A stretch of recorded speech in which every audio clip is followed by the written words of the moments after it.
General, I can relate to all types of athletes. I can relate to the square athlete. I can relate to the, okay, you wildin' athlete, and I'm able to have real conversations with these athletes because there's nothing that you can do that I haven't already done. And that's why I would never change anything, because it wasn't ideal 4 years for me. It was roller coaster. It was a rocky road. It was me just living my life of my age at the time and not really having the guidance to pull it together.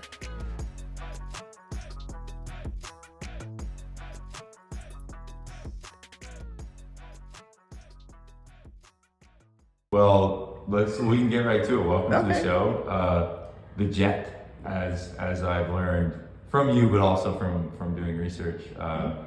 That's your name. I actually, a couple weeks back when we thought we were gonna do it, the following week I posted like, hey, what are some questions you have for Carmelita? And a couple people were big fans and they just sent back the Jet. Like they were just so excited to see you coming on the show. Just a quick introduction. I did an intro almost a week ago because you came to our banquet and you absolutely crushed it, by the way. It was awesome. We kind of made fun of my GM for not giving you enough credit, but then I didn't give you enough credit either. I didn't mention the fact that you're the fastest woman alive. The fastest woman alive from, what was it, 2009? 10 years, 2009 to about 22? 21, 22? 21, so I think it was 21, yes. It's pretty solid. Yeah. I also learned, this is something that you won't find on Wikipedia, Google, from being around you at the banquet, that your brother Pooh is regarded as the perfect child. So we're gonna make sure we stay away from all things Pooh today, because I didn't know there was that sibling rivalry. We don't have a sibling rivalry. I never said that. I never said that. That's true. Those words never came out of my mouth. Those words never came out of your mouth. We do not have a sibling rivalry. We're just two different siblings. Yeah, there you go. Mm-hmm. I have a son. We call him Sour Patch Kid because sometimes he's sour, sometimes he's sweet. Mm-hmm. But you guys, one was a sweet, one was not sour, spicy. I was spicy. Yes. Yeah. Sour sounds like mad. I was spicy. Yeah. You were spicy. Mm-hmm. No, well, we had Pooh on here. I think right as the season was starting in September. So he was just kind of acclimating to his Portland role. Mm-hmm. I mean, I just love that guy. Yeah. And he might have been the perfect child, but you're the better athlete. No, we were taught we're both great in our own right. I think that Pooh's lane was just a little different than mine. Yeah. But we're, as my dad says it, we both come from him, right? He always says he can bottle it up and sell it, whatever that means.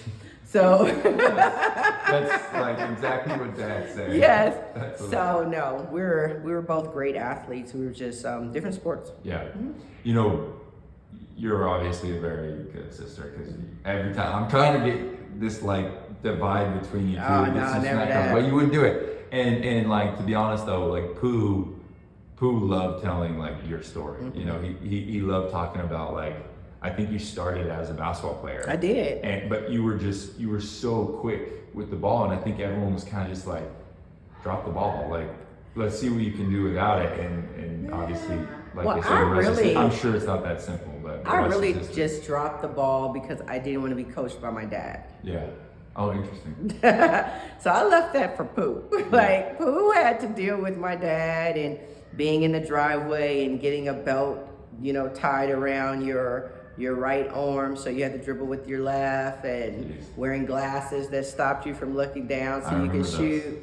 So I just didn't want to be coached by my dad. So it wasn't even about people telling me how fast I was. I was like, anything I could do to not be coached by my dad. What other sport am I good at? That's funny. That's a first. I've never heard of someone that was such a high achiever in sport be like, no, I couldn't do it because of my dad. I couldn't do it. We're the same person. Yeah. So I couldn't do it. Yeah, you mentioned that as well. You and your dad are the same, and Pooh and his mom are very similar. Yeah, so I didn't give you enough I didn't do justice on your last intro. I think that was a little better. Gold medal winner, world champion, fastest woman alive, and the current UNLV head coach who's shaking things up. I mean, like, it's a big task to take on, you know, being a head coach anywhere, doing anything, any sport, you know. And that's another thing that my wife and I walked away from that banquet, and I was just telling her how excited I was, you know, to sit down and continue the conversation that we were having, you know, because I said, you know, do you feel like a little crazy, like as a head coach? Like, because every head coach I know is a little crazy, you know what I mean? And I don't know if you remember what you said, but you're like, if you want to be good at anything, you gotta be a little crazy. Everybody has to be crazy that wants to achieve the higher goal, because you have to think differently. Yeah. You know, if you're thinking like everyone else, you're never going to get to the higher goal. If you're afraid to fail, if you're afraid to push the limits, you're always going to be second best. So it doesn't have to be a coach. It can be a CEO. It can be an entrepreneur of a business. Like, you have to think insanely. Like, you have to think like, I don't want to say a crazy person, but in a nutshell, in a way, like, your dream has to be so big that people look at you as crazy. They look at you as unrealistic. And then that's when you're like pushing the envelopes. So when you look at the greatest head coaches, like, they've all been not wrapped too tight, right? And I can go in different sports, from football to basketball to soccer, because in order to push greatness out of someone, you have to also not be wrapped so tight, right? Because you have to be willing to get that person to the edge, but then hold on to the back of their shirt just to make sure they don't jump. You know, you have to know the enough push is enough, and know when to reel it back. So you can't be wrapped too tight yourself. Right. What, as a runner, and I'm sure that's then translated into your, you know, coaching career, like, how did you think differently? Like, what you said, you have to, it's borderline, you have to kind of be a little crazy, but like the thing you emphasized was you think differently. So like, as a gold medal winner, like, how did you have to think differently? Are there things that stick out? Fearlessly. I think that everything was just about being fearless. And so in your thought process, like, let's say your workout was a 300, 250, 150. I'm just throwing something out there. Like, you had to think numbers that were insane, you know? And so you just have to think differently in a fearless thought process in order to achieve the bigger goal, you know? And so if you're training with men, your fearlessness should be, okay, I know I could get him. Right? So you're pushing the limits of a female body to push yourself to either beat the slower guy that you train with, or get close enough to where you can talk, you know what, right? And so I think that was one of my things. I was just fearless. Like, I would give so much in practice that I remember one day I was running and literally was throwing up as I was running. And so you just have to be willing to get to the edge, like, all the time, because people that really want to win, that's what they do. And this is in different sports. We can call all different sports. We could bring up Kobe Bryant, who was in the gym and shooting and 2 hours before everybody else. Those are the things that you do when you want to be great. And so track and field is different in a way, but if you're not in the gym, then maybe you're at the track earlier working on your drills. Maybe you're doing some extra things like Pilates or yoga, you know, to make sure that your body stays healthy. So you just have to be fearless and go for it every day. There can't be a day where you take off. You know, people like to say no days off, which is a great mindset to have, but there needs to be recovery in between, right? And just no days off means, okay, if you're not having a great day, you still have to be 100% on that day. You know, and every day is 100% is gonna look different.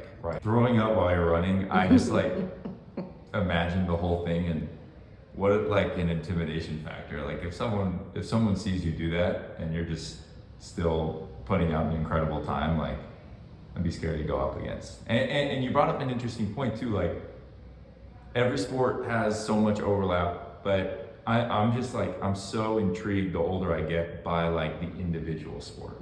Because like, I think, you know, like a Kobe or like a Tom Brady, you know, like these legends of their games that are team sports, or at least more team oriented, because obviously, you know, you are on a team at times. I feel like they probably do well and they're superior at their craft because they almost have like the mindset of an individual sport. You know what I mean? Like, I just think like tennis players, golf players, runners, just have like, you have to have a different mentality from team sport because you can't rely on anyone else. Like it is literally, you know, there's a lot of cliches that are said on my show, but it's because they're all true. Like it's you versus you, you know? And so if you don't have that mindset, then you're gonna get eaten up.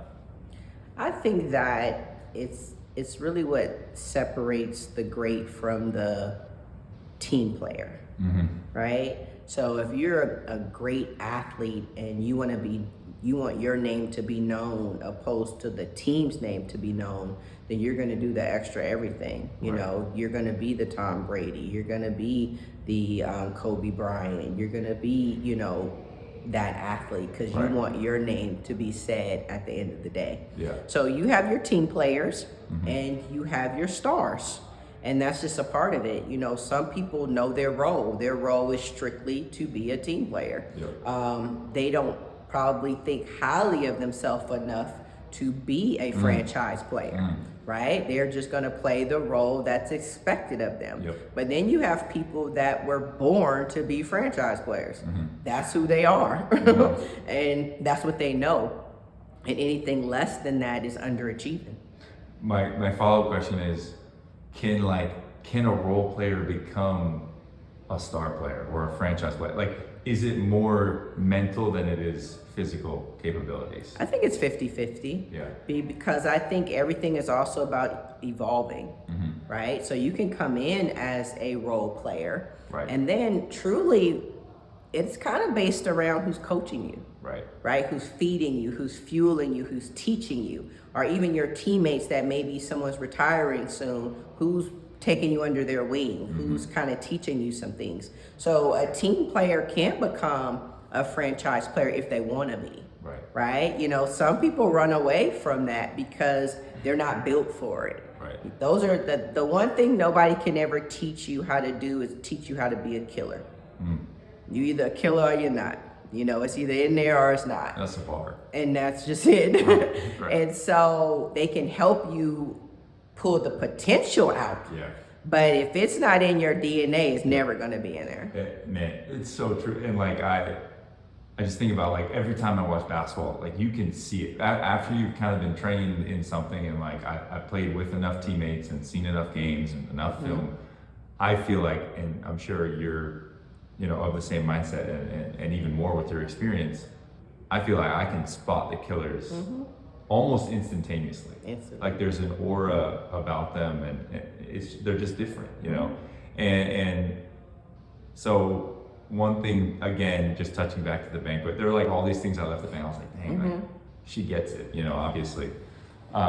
You talked about the Jet, you know, I jokingly introed you as the Jet. But, you know, talking about this mental capacity and fortitude that you have to have as an individual player, let's say in your game, in your sport, there's an alter ego component to it. And you and I talked about like Kobe Bryant had the Black Mamba and you had the Jet. What was it like tapping into that? Or like how did that come about? And who was the Jet versus like, you know, we were talking on the elevator on the way up, like Auntie Lita, you know what I mean? Like what are the differences there and how hard or easy was it to tap into the two? I think when you're really truly trying to be great and be on the next level, you have to have an alter ego because sometimes people take weakness as an advantage, right? So if they see, okay, you're so sweethearted, you're so kind, you're so this, you're so that. And sometimes people will take advantage of that. So you have to be sometimes a different person, you know, and I'm sure there's a lot of athletes to where people are like, oh, I can't stand him or her. But then there's other people that are like, wow, why you don't like him or her? She's dope or he's dope, because they get to see that person in a different light. Yeah. So in order for me to get on the track and be careless and be fearless, I have to be a different person, because by nature I have a huge heart. By nature I'm extremely caring. By nature I'm like I'm a naturer. Like, these are the things that I do, and I nurture and things of that nature. So I have to be, I guess you can say, an a-hole at times. And in order for me to truly be the a-hole that I would have to be, I had to be a different person. She's in there, don't get it wrong, but she's also a person that only comes out when she has to. So that person was Jet. I was able to live through her in a certain light and then immediately go back to being Carmelita. Right. And very few people knew Carmelita, only people that I trusted and cared about, because I couldn't afford for anyone to take advantage of that person. So Jet was very quiet, very stern, very cut off, gave you exactly what you needed to get from me. Because Jet had a job to do. And that's how I looked at sport. I looked at sport as my job. This is my profession.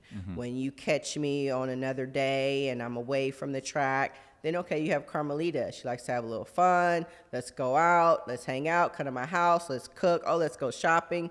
But it's two different people. And so sometimes you have to do that, because maybe the best parts of you can be used against you. Did you have like a ritual or superstitions or like something that helped you tap into the Jet and like make that transformation? Or was it just like as simple as soon as you stepped on the track, it was go time? It wasn't even as soon as I stepped on the track. It was whatever scene that put me into my profession. You could lock it in. So I could lock it in. If it's going to track practice, if it's hopping on a plane to go to a meet, I immediately turned into the person that I was supposed to be. Yeah, that's awesome. All right, backing up just a little bit.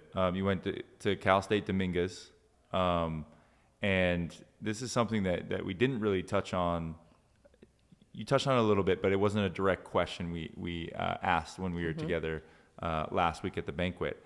But you did battle, a number of different things everyone does to get to a high level. Injuries was one of them, though. One of those years, did you sit out the entire year? Was it your hamstring, or was it just part? At Cal State Dominguez Hill, yes. It was just part of the season? Well, it was because I didn't pass the SAT. That was one thing. But a lot of the season in college was because of my hamstring. And a lot of that, I'll just be honest, my priorities were all over the place. Yeah. And it's a part of growing. It's a part of the process of transitioning from high school to college. You're a young adult. You're away from home. You're living in the dorms. You're hanging out. You're partying. You're doing whatever you want to do because nobody's babysitting you. Yeah. And I did not take care of myself. Like, the one thing I am is I'm a person that holds myself fully accountable for things I did do or things I didn't do. I always tell people I'm completely flawed, far from perfect, and I'll be the first person to out myself before you out me, because you can't embarrass me. Right. So I just, in college, that's what I did. I partied a little too much, and it was my learning process. Yeah. I tell people all the time, if they ask me what would I do different, I would like, absolutely nothing. I wouldn't do anything different at all, because I just truly feel like now, in the position I am as a head coach or just a coach in general, I can relate to all types of athletes. I can relate to the square athlete. I can relate to the, okay, you wildin' athlete, and I'm able to have real conversations with these athletes, because there's nothing that you can do that I haven't already done. Right. And that's why I would never change anything, because it wasn't ideal 4 years for me.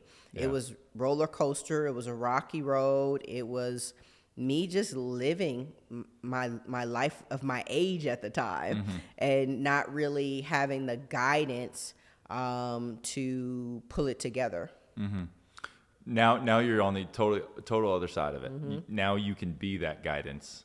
What are like the main couple of things that you feel like you continue to harp on, like with your athletes, like over and over and over, like you go crazy telling them the same couple of things? What are those? Because you live them. What are those? I think the biggest thing that I always harp on is education.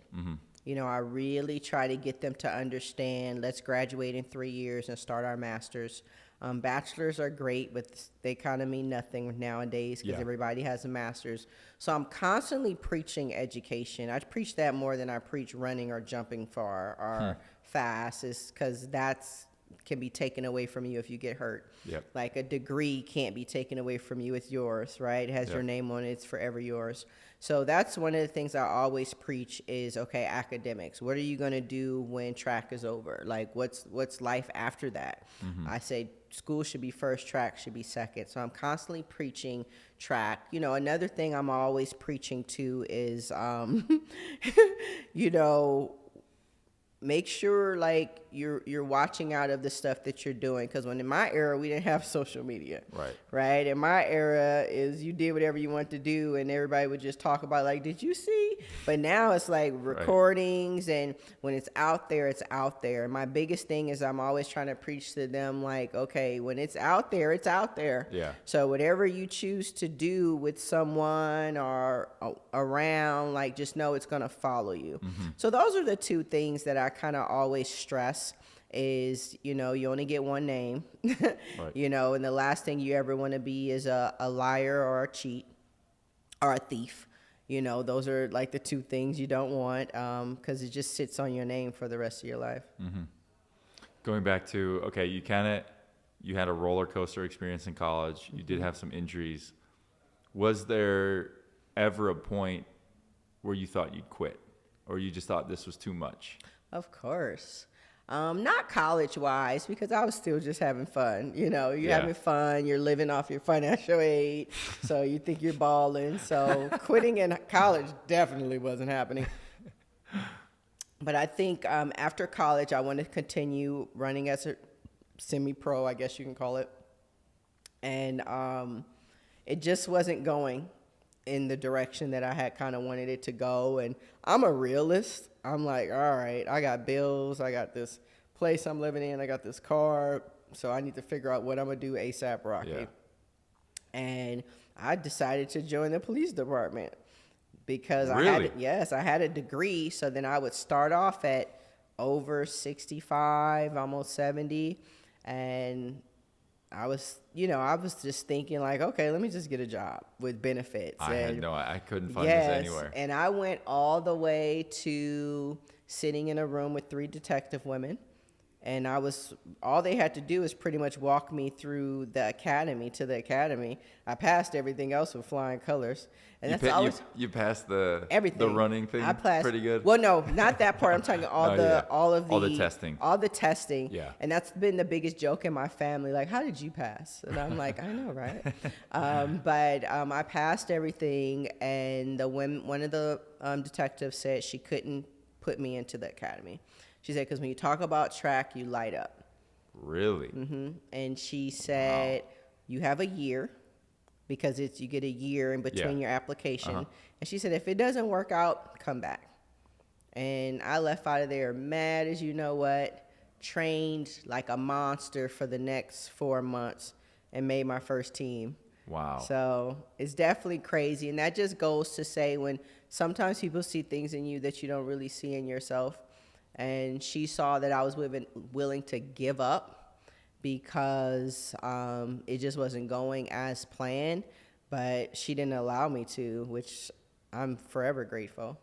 I mean, do you remember, like, have you ever seen, like, this lady, like, this lady was like a guardian angel. She was. I tell people that all the time when I do tell this story. I'm like, wow. Yeah. That's pretty insane. I mean, what your life, not that it, like, wouldn't have been great, you know, because that, you know, the older I get and as I navigate, you know, this potential shift in my career that's imminent, like, to me, that's what makes it so hard is, like, I know if there's 3 completely different routes in front of me, I know I'll be happy in all of them. And I know I'll be successful and be able to provide for my family. Like, the basics are covered, you know? And that's what makes it harder, because it's like, it almost be easier if it's like, no, I know I hate that. I hate that. I hate this. I'm going to be bad at that. I'm going to be bad at that. But it's like when there's things that you'll be decent at and it'll be fulfilling, then it makes that harder. But what a different life you'd be living, if you would have gone to that academy. Yes. You still would have been chasing people down, I guess, know, right? there's some overlap. So there was a theme there, but that's pretty cool. That's pretty cool that people see in you what you don't see in yourself. And you just, I don't know, you were denying it at that point, but she saw that. She saw it. She saw it lighting you up, and that's really, really cool.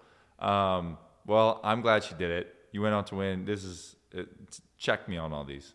3 Olympic medals, 3 world championship golds, 1 silver, and 3 bronze. That's about right. That's about right. No downplaying there. No downplaying. We didn't miss. That's about right. Any key parts. Yeah, that's about right. I want to know, what is the feeling of stepping up on the Olympic podium after waiting so long for that chance? I mean, just between tournaments is 4 years, but you waited longer than that. You trained longer than that. So what is that moment like? Is it everything you dreamed of, or was it like, oh my gosh, now what? Like, what was that like? Was it mixed emotions? I would love to hear. Olympics is like if you win a NBA championship, it's just based on your sport, right? If you win the Stanley Cup, the Olympics is the highlight of track and field, right? And that's the place that everybody wants to be a part of. Everybody wants to go to. People are getting the tattoo ring Olympic on their body, never went to the Olympics before in their life, right? It's just... you can't do that. Some people do it. So it's the stable of your greatness in a nutshell for track and field. You know, I don't know if it resonates that way in other sports, but for track and field, it's it. Yeah. And when you finally get to achieve that moment, it's priceless. It's truly priceless. The energy of the crowd, the fans, knowing that you're representing something bigger than yourself. Because when you're just running throughout the 4 years and it's not the Olympics, it's just you on the line. Right. But then when you get to the Olympics, the announcement changes. It turns to Carmelita Jeter, American, lane 4. So it's just bigger, just the acknowledgement of the world. Acknowledging what you're about to do or you just did, right? It is the biggest stable in sports at that time. Every 4 years, everybody's paying attention to the Olympics. So I tell people it's hard for me to describe because it's priceless. It's absolutely priceless. So when people ask me that question, I say, well, what's the best thing in your life that has ever happened to you? And then they'll say, whatever that moment was. And I say, well, times it by 10. Dang. That's because everybody's priceless moment is different. For some people, it could have been having their first child, holding their first child, if they were a doctor doing their first surgery. So I always try to compare it to what's been the complete highlight in your life. And then. But then there's no comparison. Yeah. It's just. Well, I think everybody. No, it's just out. It's out of this world. Yeah, it's out of this world because it's on such an elevated platform. It's on an elevated platform. But I tell people everybody's a athlete. You just have to look at your life a little differently, and like what's your MVP, and what's your most valuable task, and how often do you practice your craft. It's just everybody's an athlete. You just got to figure out how you look at it. Yeah. And in that same light, I told you this the other night. I'm so I don't know much about track, but as cool as I think it is, it also confuses me. It would be so frustrating, to work years and years to shave off a fraction of a second sometimes, because you're working with, 10-second increments. What is the lesson that has taught you?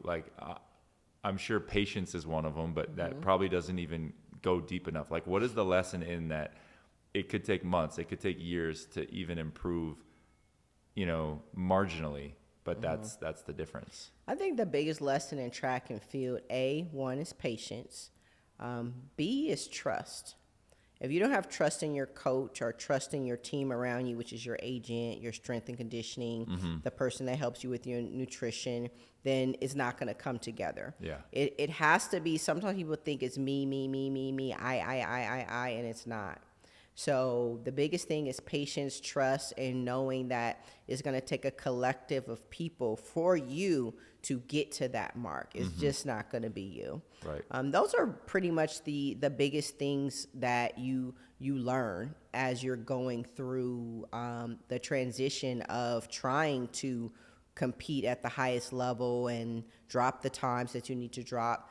Everybody plays a role. Your massage therapist plays an extremely important role by keeping your body together. Yeah. Your chiropractor does that. Your nutrition keeps your nutrition up, so you're getting the right carbs, the right vitamins, and your coach very hands-on with the direction of where practice goes. And then your agent has to be very strategic on where you compete, when you compete, how far you have to travel to compete. Yeah. So if you just learn that it's patience and trust in your camp, it makes everything go by a little better.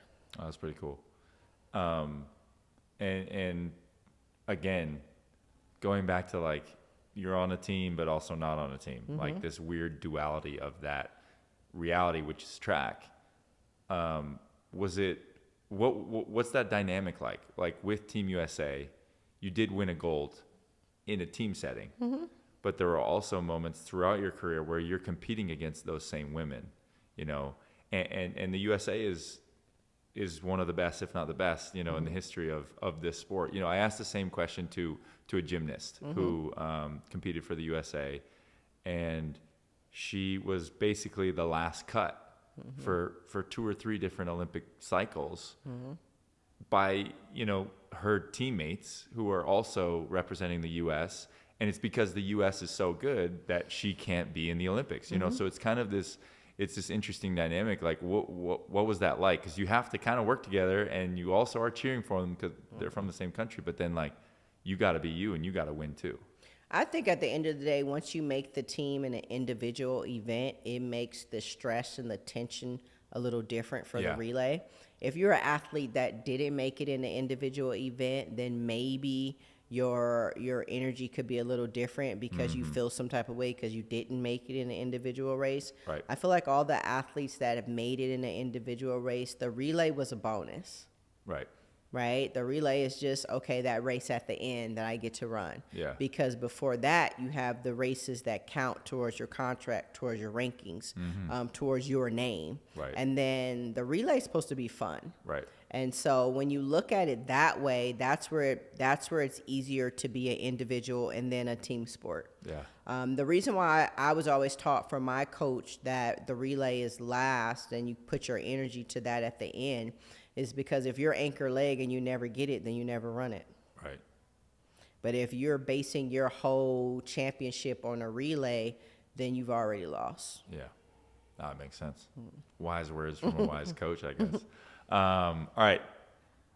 Big focal point of this podcast, as I introduced it to you, as Pooh, you know, and I talked about, is then the transition. Is, okay, what was the next part, the next passion, right? Obviously, you're the head coach at UNLV. I kind of want to hear you piece together like how you finished and to today. I mean, because at least what I've read and what's out there is that, you know, injury has been highlighted as the biggest reason for the initial stop. You know, you can't run forever. But how hard was that? How hard was that to deal with and to hang them up at first and to come, I don't know, to terms with like, dang, I'm just not who I was however many years ago.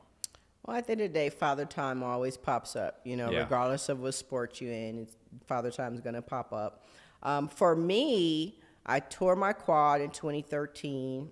I won a bronze medal on a torn quad.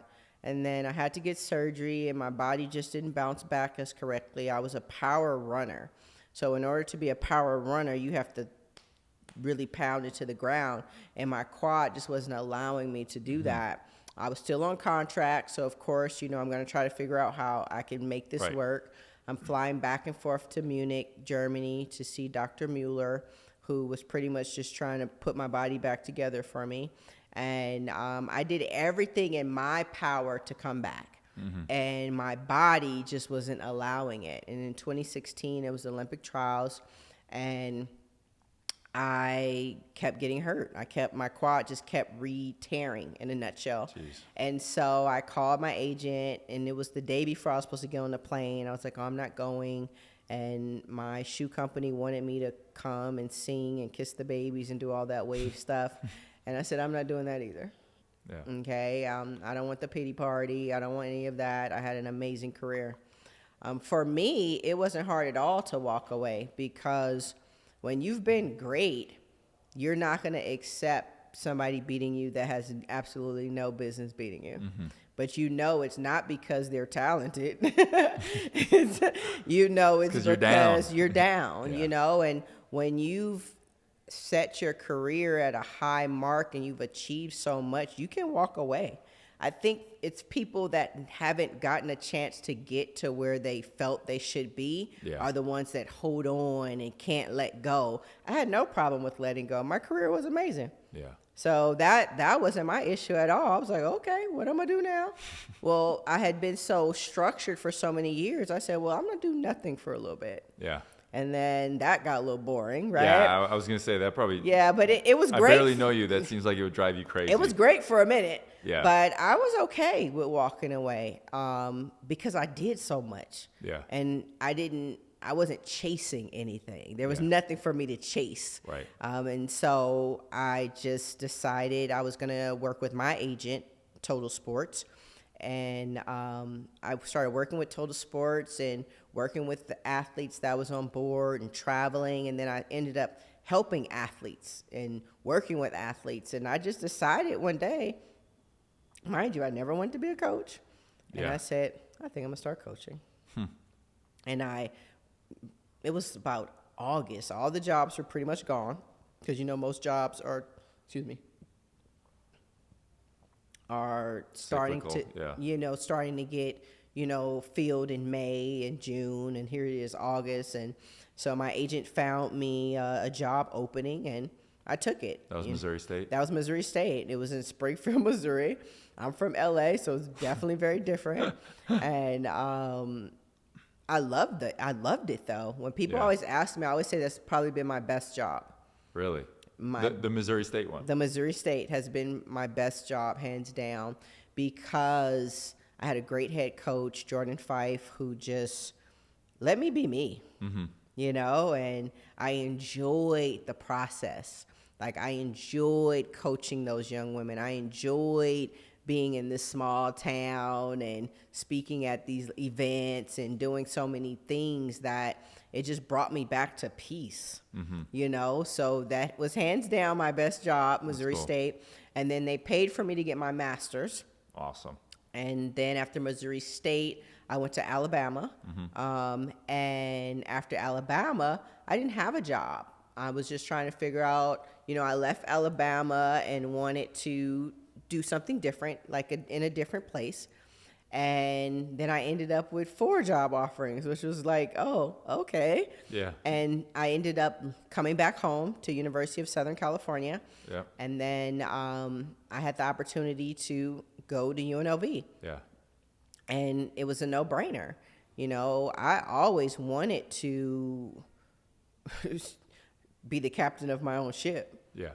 That's my personality. My personality is not to be the captain, Right. And during the process of Missouri State to Southern California, I learned, you learn as you go.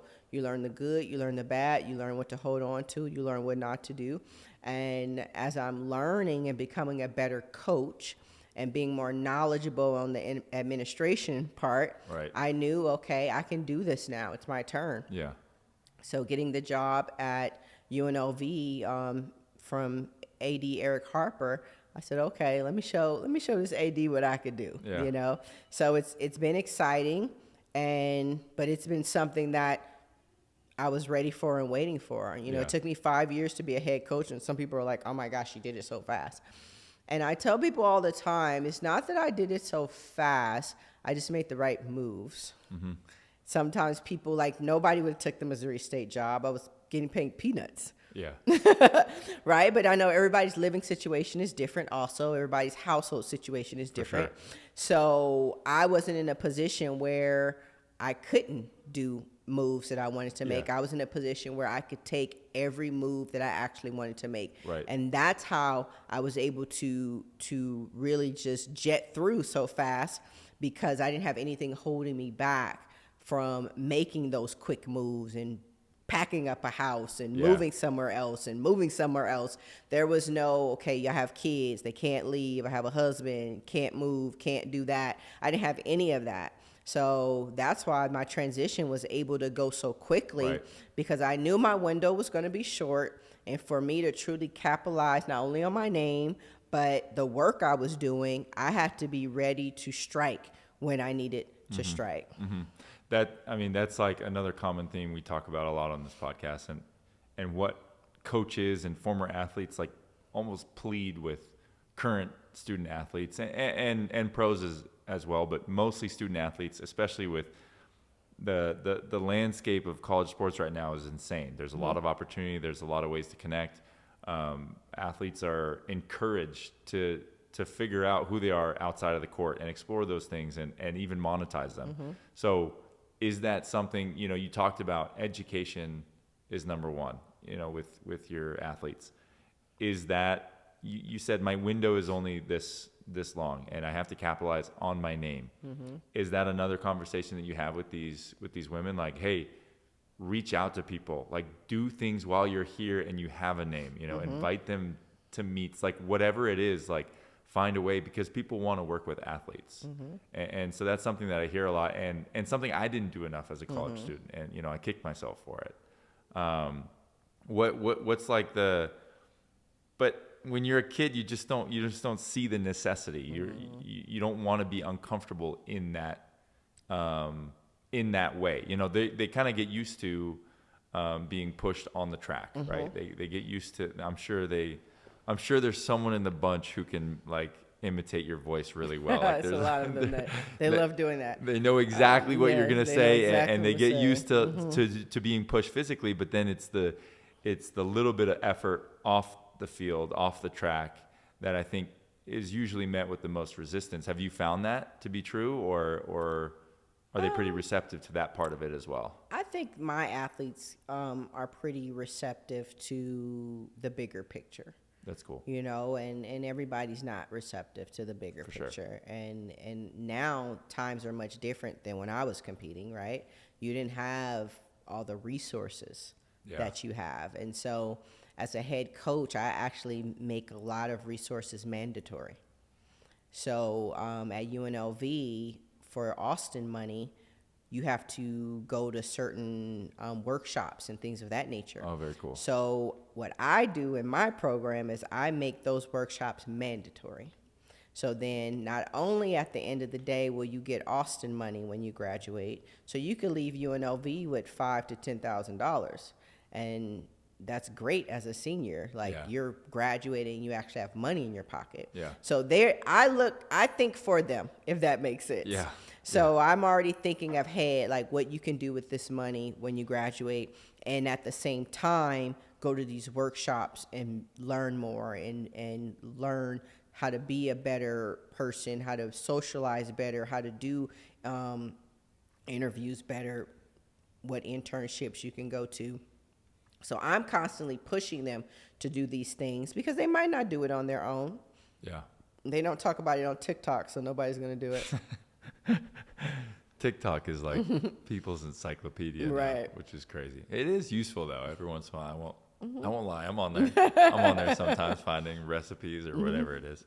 No, I think that's really cool. And going back a little bit, and I'm gonna have a follow-up question with this. You did say you never wanted to coach.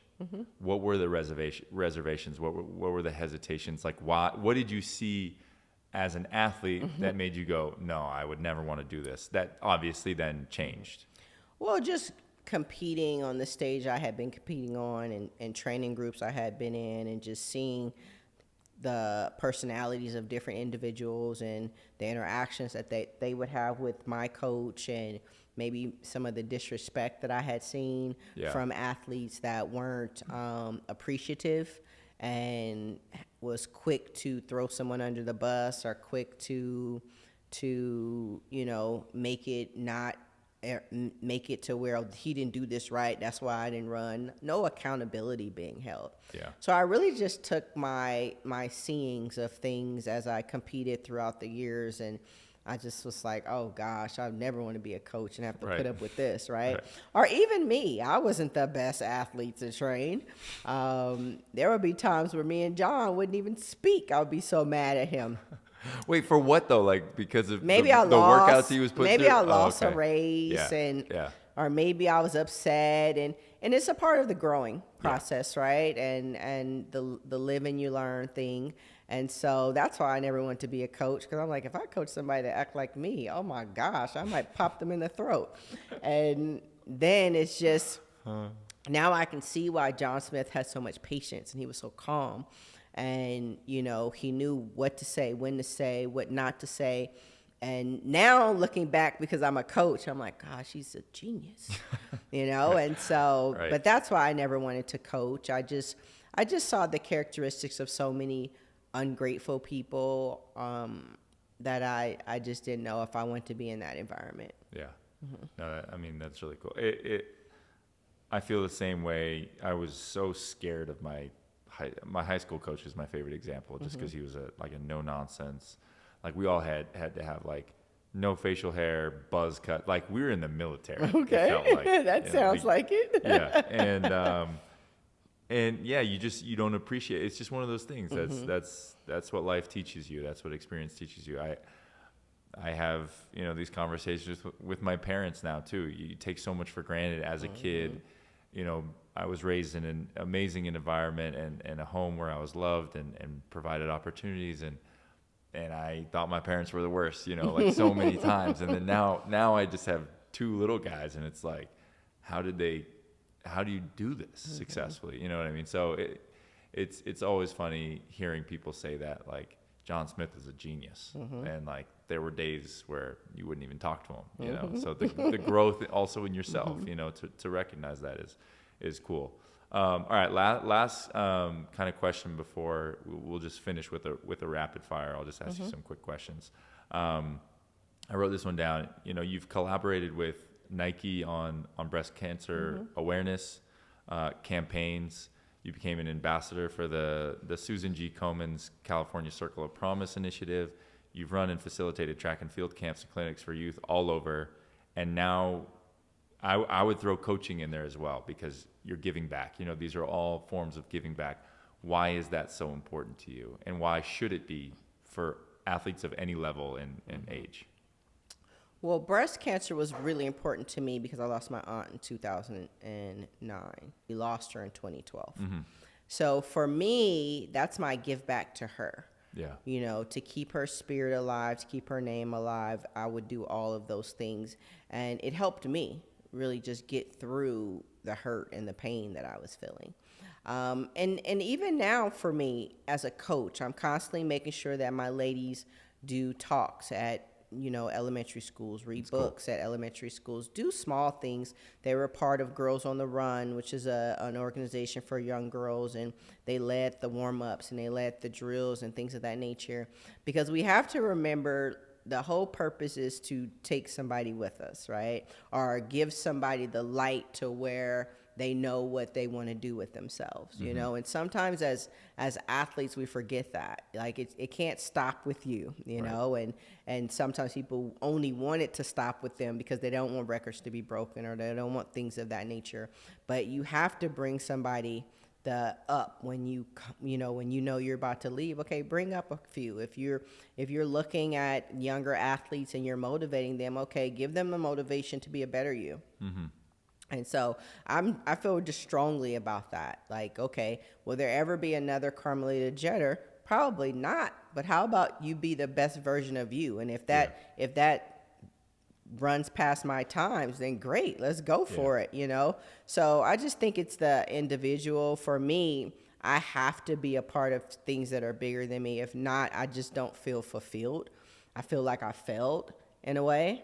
And, you know, you have to be known for something more than just running fast, right? Yeah. So like, what are you known for? What can people appreciate about you? What's the first thing that people say about you other than a gold medal? And so that's, to me, is what's important. That's cool. I'm going to press it farther. Carmelita Jeter is blank. You can't say anything with running. What are you? What are those words that come to mind? Gosh, Carmelita Jeter is passionate. And you said you can't say running, but I'm passionate about anything that I touch. Yeah. Anything that surrounds me, anything that has my name on it, anything that looks like me, I'm passionate about. So if you see my ladies on the track, people say, wow, she acts like you, Jet. Exactly. Yeah. You know, she's supposed to act like me. So definitely passionate. That's awesome. Very, very cool. Great way to wrap it up. All right, we're gonna do rapid fire. Oh gosh, okay. Everyone, Quick that's on my always feet. that's always the reaction. All right. I need to go back. I said I wouldn't say the name Pooh, but I need to go back and maybe compare your guys' answers to these, because maybe they'll be super similar, maybe they'll be opposite. I don't know. All right, first one is pet peeve. Liars. Liars. Do you run into that many liars? I do. Ugh. Name droppers. Ooh. I can't You stand got a liar. How about this? How about you put them together? A name dropper that you know is lying about it. Right. Oh my gosh. It's like, I know you don't that know. serious, bruh. I know you don't know this person. Like, stop it. That's my pet peeve. Like, people that just try to impress. Yeah. Instead of like being themselves. That's probably my biggest pet peeve. Yeah, that's a good one. I mean, I'm not perfect. I wish I could just love everybody the first time I meet them. But the people that find a way to like hint at how important they are or how wealthy they are within like the first 30 seconds of meeting them, I'm just like, come on, man. Like, you just ruined it for me. Yeah, ruined it. Like, I've been known not to be people's first choice of like when they first meet me. Of like bad first impressions? Yeah, I've been known. Why for do you think that is? I don't know. But I've been known for that. Like, gosh, I can't stand her. Then they meet Really? me again, and they're like, oh my gosh, she's so sweet. But I always say, to me, it just kind of also depends on like what you gave me. Yeah. You know, That's fair. you get what you get. I'm gonna give you what you get me. Yeah. There's real karma in the world, right? Yeah, I think that's fair. I have a hard time believing that, but I have a great first impression of you. Thank you. It was the banquet, and I thought you're awesome, and now we're best friends, so it's good. All right, funniest teammate you've ever had? My funniest teammate. Okay, when we say teammate, so for Team USA, Yeah. my funniest teammate would have probably had to be Bianca Knight. For like just training purposes, my funniest teammate would have had to be Tyrone Edgar. Why? So Tyrone why was did she stick out? he was just a comedian. He had a gold tooth on the side. I already know then. He's from Great Britain. We called him GB. And he would just come to practice every day, and he always had something to say about the workout. Yeah. He was just a comedian. So he had to be my everyday best teammate. Yeah. And then when you think about the Olympics, it would have to be Bianca Knight, because she would just say some of the craziest stuff. And you'd be like, what did she just say? So, yeah, I would probably have to say those two. Okay, follow up, because I kind of alluded to this earlier. Who do you have, like a comedian, like a comic relief on the team right now? My team at UNLV, Yeah. tons of comedians. Just all. One of funny. them would probably have to be Jadia Carter. Jadia Carter's from Hollywood, Florida, transferred from Hampton, has to be my biggest comedian on my team. Will she do an impression of you?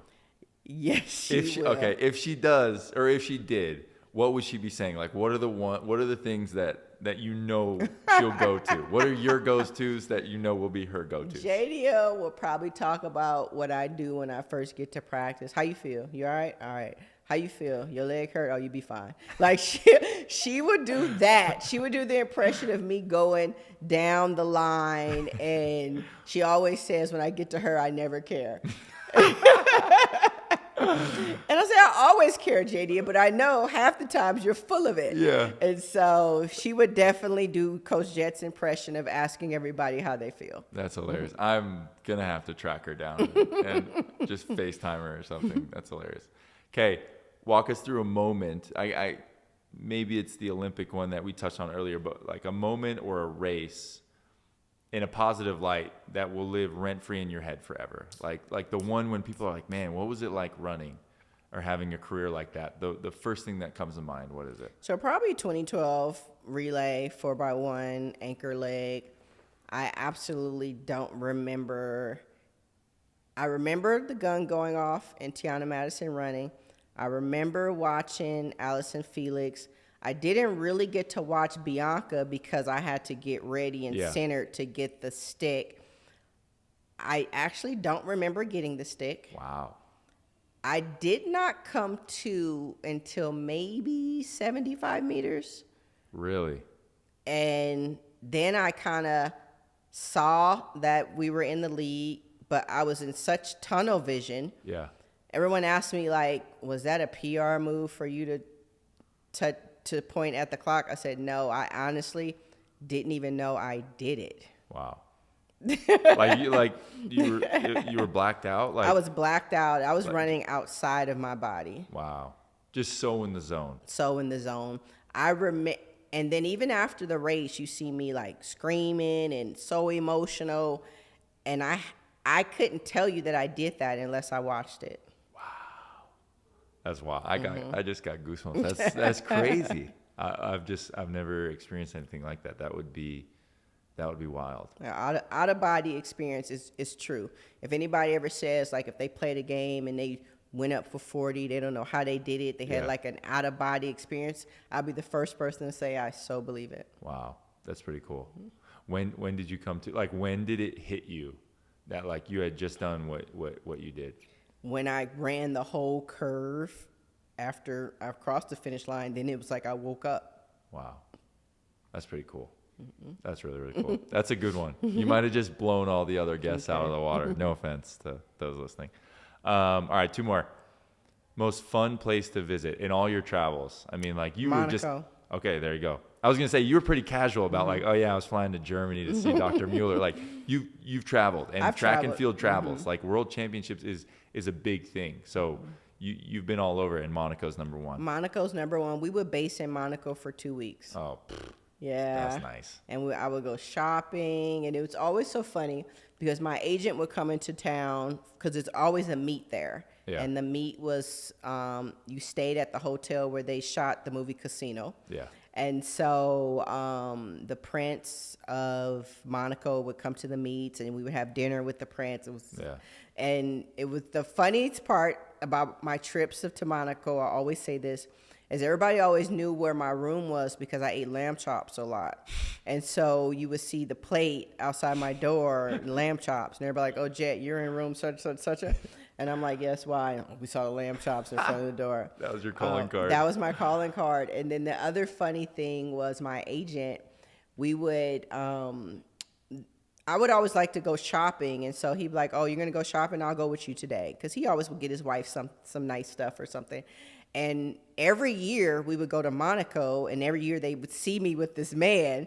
So they always thought he was my boyfriend or my sugar daddy, whichever one you want to call it. As soon as they saw us walk in, they'd be like, oh, Carmelita, yes, Mr. Mark. And Mark used to look at me, and we used to both die laughing because I said, I think they think you're my sugar daddy. And it used to be the funniest joke. We always joked about it. Monaco's a great place. I've been there a couple times. They have a team there. And I want to say the Prince came and when I played there twice, he came both times. He's big in athletics. He loves athletics. Yeah, he loves it. And he doesn't have any money or anything to do. So he's right. I'm going to just go to a game, right? He probably owns all the teams right, there. Exactly. Crazy. Okay, last question. This isn't so much rapid fire. It's more for those listening. How can they connect? How can listeners connect with you, follow you, your journey, anything to promote? You know, you talk about you have a meet coming up, like your girls, social media. I want to blast it so anyone listening can follow. You know what you're up to now. Oh gosh, sure. So I'm at UNLV, University of Nevada, Las Vegas. I'm the head track coach there. You can find me at JetG5, which is my Instagram, or you can find me at Carmelita, CarmelitaJeter at UNLV.edu. Ooh, Those we're are throwing the email out there. Yeah, I know, right? Those are the two places that you could find me. We're having a track meet for the first time in 5 years at UNLV April 5th and 6th, which is this weekend. I'm really, really excited about that. Just bringing the community back to be involved with the program. So definitely excited about that. So those are the ways that you can kind of just watch what I've been doing. If you have an athlete that's looking for a new home, you can always reach out. That's very cool. Well, I can't thank you enough. I mean, I didn't realize when I trapped you and convinced you to come and speak for our banquet and then come and do this, that you live so far away. I mean, I knew you were busy, but you also live super far away. And I don't know, it just kind of, it's just hitting me in this moment too. You put your email out there because I know you're so willing to go and speak to people and inspire and push this movement that you've talked about forward. So, it's just been an honor for me to have you here. I'm a huge fan. I'm going to be a lifelong UNLV track and field fan. You've got some unbelievable stories. So the fact that you're then willing to share and give back, and you don't mind if people surpass you, like that's part of it. I think it's incredible. So thank you so much for coming on. Oh, you're welcome. Pooh talks a lot about you. He said you were a great guy. That's nice. And, I just flew in from LA this morning. I'm a walking sleep right now. I'm so tired. But I'm also a woman of my word. And I definitely wanted to do this. Thank you. This was great. Actually, it was a great interview. It was very flowy. Good. It wasn't choppy, and it wasn't one of those interviews where I have to really make sure I'm politically correct and change my wording on things. And I actually like to do interviews that are sincere interviews that have a meaning to them, Right. opposed to either trying to be messy or trying to get me to say something or just so blah. Yeah. To where I'm like, okay, can you hurry up? You've heard every question. Yeah. Before. No, I know exactly what you mean. And that takes me to our political hot take segment. Should we do that? No. No, just kidding. I'm like, no. We're gonna finish with that, so then we can put this all over the world. No. That's our purpose. No, thank you. Thank you so A much. million times over. We'll make sure to send this over. We're gonna take the video, make some cool clips, and we'll tag you. We'll if you repost whatever, we love it. Come on, of course I'm gonna repost. We're just let me know. excited to get this to the world. So thank you. Okay, yeah, no problem.